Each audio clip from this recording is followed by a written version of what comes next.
What's going on, everyone? Jeremy here from the Quartering. I hope you're having a wonderful day. And I've been thinking a lot about crunch, and this story of what NetherRealm did to its contract employees is sickening.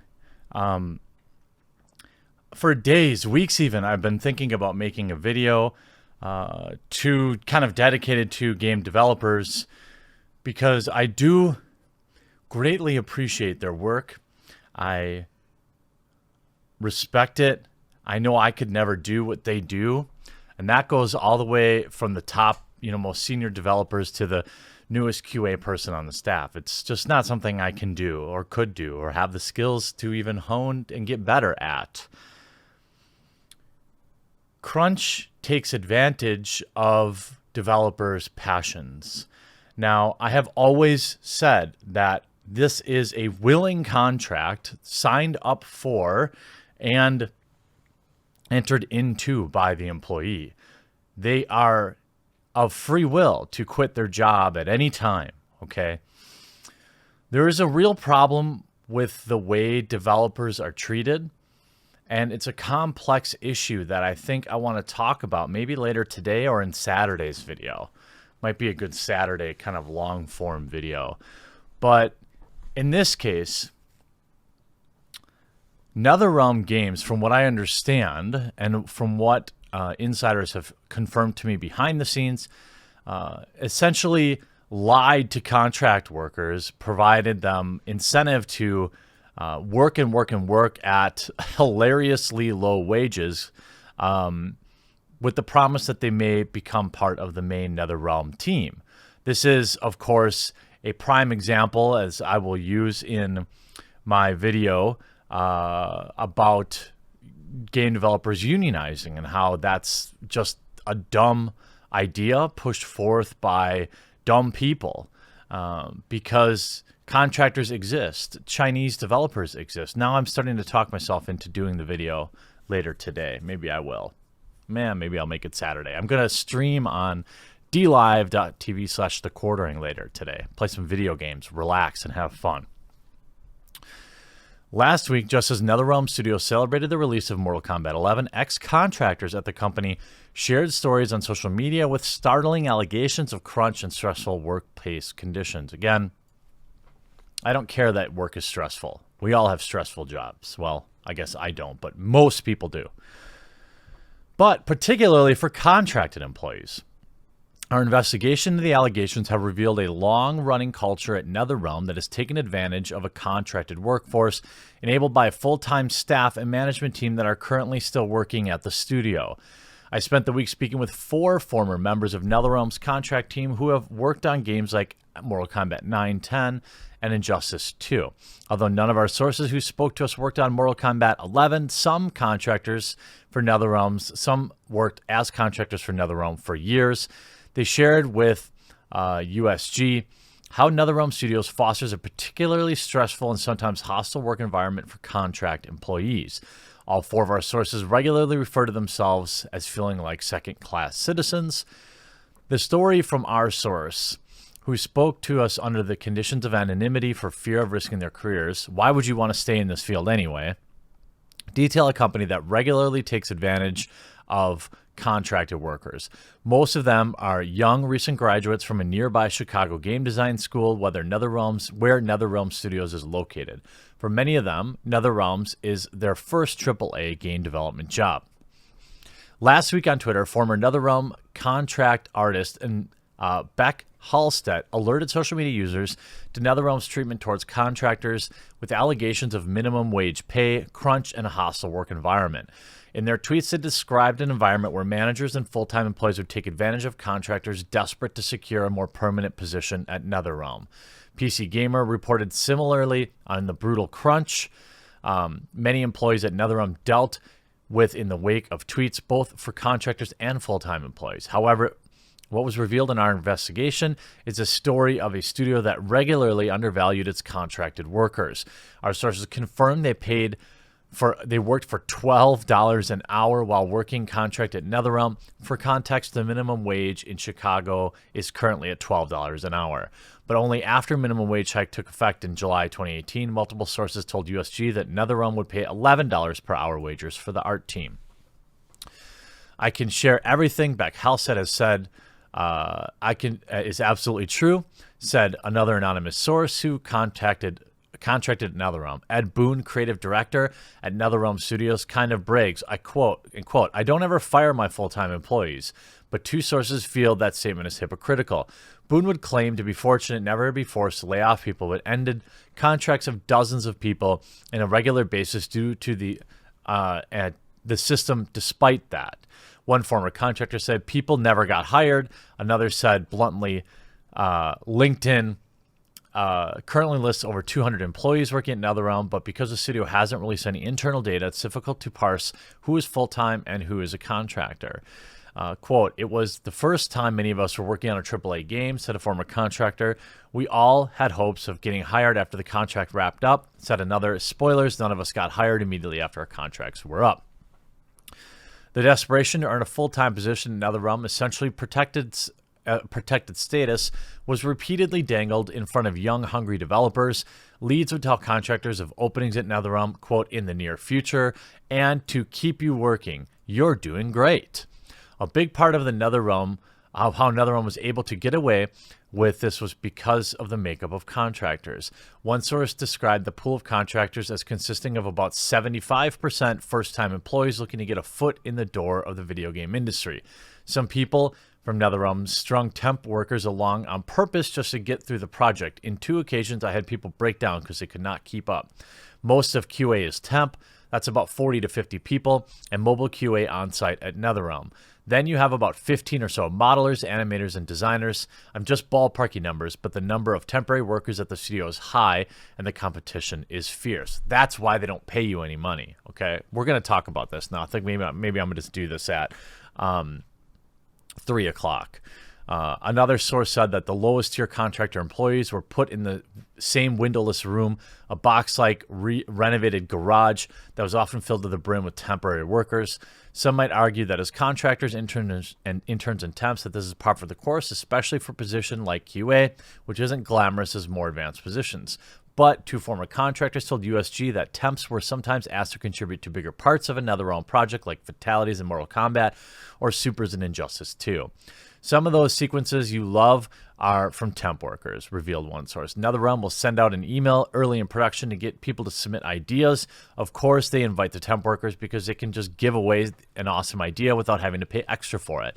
One person in QA made storyboards for their suggested sequence.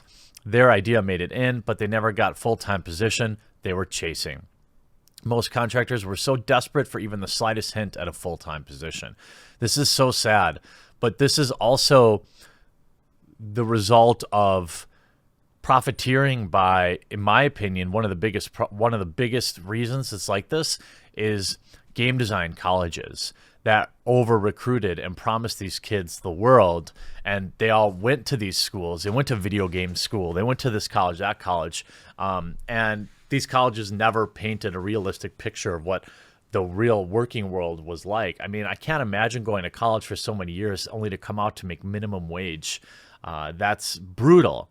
Now, NetherRealm is going to pay not 1 penny more than they have to. So these contract workers accept some blame here because they took the job. But, you know, NetherRealm, it's pretty pathetic and it's pretty disgusting that you would continually dangle these full-time positions in front of people just to get them to work longer. I mean, that is just gross. I mean, what's more, the hierarchy of management and full-time employees atop versus the lack of power from contractors was baked into the company culture. When asked whether there were a feeling of full-time employees knew about the power they held over contractors, a source told USG, definitely. They would definitely take advantage of it. I know full-time employees that would take extra long lunches and told contractors when they could take their lunch or when they could take their break. They would micromanage us. A source said, working as a contractor, kind of a popularity contest. Some full-time employees were allegedly part of cliques at NetherRealm. Of course they were. And would sometimes mock contractors behind their backs. They were called nicknames behind their back and they were very inappropriate, especially for women. Prove it. Give me some. Lots of nicknames for women were really perverted and disgusting. Other sources said that they've only heard the nickname secondhand. Okay, so we don't know. I worked about 220 plus hours during a month last year. What is that? About 55 hours a week? That's not that bad. I mean, I work that. Back-to-back weeks of overtime, said one source. Well, I guess if I'm only making $11 an hour, I'm taking whatever overtime I can, so I can understand why people would want to do. Everyone knew it would come again, and updates in DLC. It was almost endless. A part of the reason why contractors in NetherRealm so readily took on crunch was because of the because of the low wages. A big part of that too is we were paid so little. I barely made enough to get by on my wages, and I relied on crunch to have extra money to get by. We all relied on crunch just to get that extra income. We'd be there all day, hardly see any sunlight. Sometimes you'll go home really late, and that can be kind of dangerous depending on where you lived in the city. Aw, Chicago, but I thought it's so safe there. Most contractors, they have all those strict laws. Most contractors were so desperate for even the slightest hint of full-time position. Add to that there were no benefits as a contract worker. That's also, that's like taking a $3, $4, $5 an hour pay cut. Some people were ill or had pre-existing conditions and could not afford the most basic of plans, even with the affordable care options, and the higher-ups knew this. It was disturbing. People were upset and crying, and I was really shocked that it happened. Now, I will say again, nobody forced you to take this job. I understand that this is something that... The thing is, nobody forced you to take it for $11, but if it was sold to you as, hey, just, this is how you get your foot in the door, but NetherRealm never really had any intention of actually giving you a full-time position, that's disgusting. A significant amount of burden was placed on contractors at NetherRealm at times, a significant amount of ire as well. One story came up repeatedly during our investigation was a meeting that was called in the development of Injustice 2. A couple months before launch, a major leak for Injustice 2 found its way online, and according to our sources, NetherRealm President Sean Himrick called in the contractors for an emergency meeting regarding the leak. That CEO leak meeting was scary, one source present about the meeting. We were unfairly blamed, all dragged out of our chairs for an immediate meeting to discuss NDA issues. His tone was absolutely unprofessional. Another source called the meeting demoralizing. It was awful. I felt like we were corralled in a room just to be screamed at. And another source present at the meeting, it was disturbing. People are upset and crying. I was really shocked. There was a bunch of leads and full-time employees just standing there with their arms crossed, looking angry. And the head of the studio yelled at us about these leaks and basically told us we've lost millions of dollars in marketing. Our sources who were present at the meeting also recall Himrick pitted us against each other, basically saying, you guys should be investigating this. One of you guys did this. One of our sources present recalls Himrick telling the group, one of your coworkers in this room is literally effing you right now. It was humiliating to get grouped in a room and get screamed at by the studio head. Recalls a third source. We were threatened with legal action, being blacklisted. Two other sources claimed Himrick threatened with a security team comprising of FBI agents were investigating the leak. This is I didn't even get this far last night. This is disgusting. What upset me about the meeting was that prominent employees of NetherRealm Studios did not get the same talking to. The temporary workers were made the scapegoat and were treated like second-class citizens. Well, I mean, did it happen? Did the leak come from the contract workers? I don't know, but that is some gross stuff. We reached out to NetherRealm and Warner Brothers prior to publication of our story with details of our finding. Our sources were driven to speak to us following recent stories, studios like Epic Games, Rockstar, Telltale Games. It's a shame that this is industry-wide, lamented one former NetherRealm contractor. Things like Epic Games, Fortnite, Rockstar sound even more nightmarish, although Red Dead Redemption's optional overtime sounds very familiar. The optional overtime means, yeah, you're going to work it.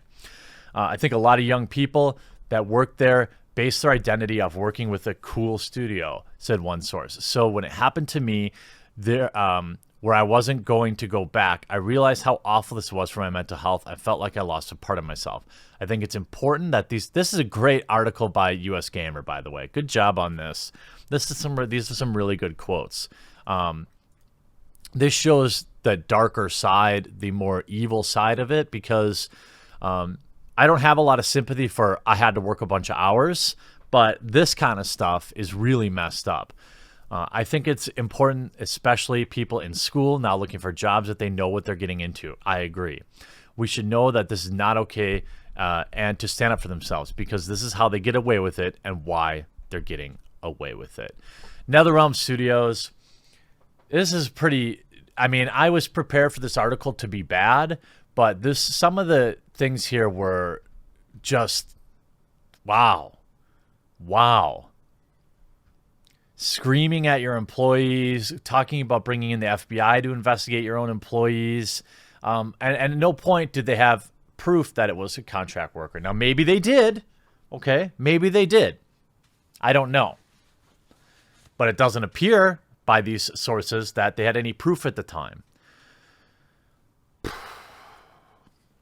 This isn't going to get better until fewer people get into the industry, or people hyper specialize, or, I mean, essentially what people need to do is get away from these AAA. The best thing people can do right now who are in the situation is to just forget about ever wanting to or working at a AAA studio. It seems like whether it's NetherRealm, whether it's Telltale, whether it's Epic Games, whether it's who's the other one, BioWare, whether it's Riot, it doesn't matter. Everybody seems to treat their employees in this manner. So, mid-level developers, maybe it's a little less prestige, but what's your health worth? I hope this video was informative. I hope you take a moment to share it, because this is a story that definitely needs to get out there. We'll talk to you again real soon.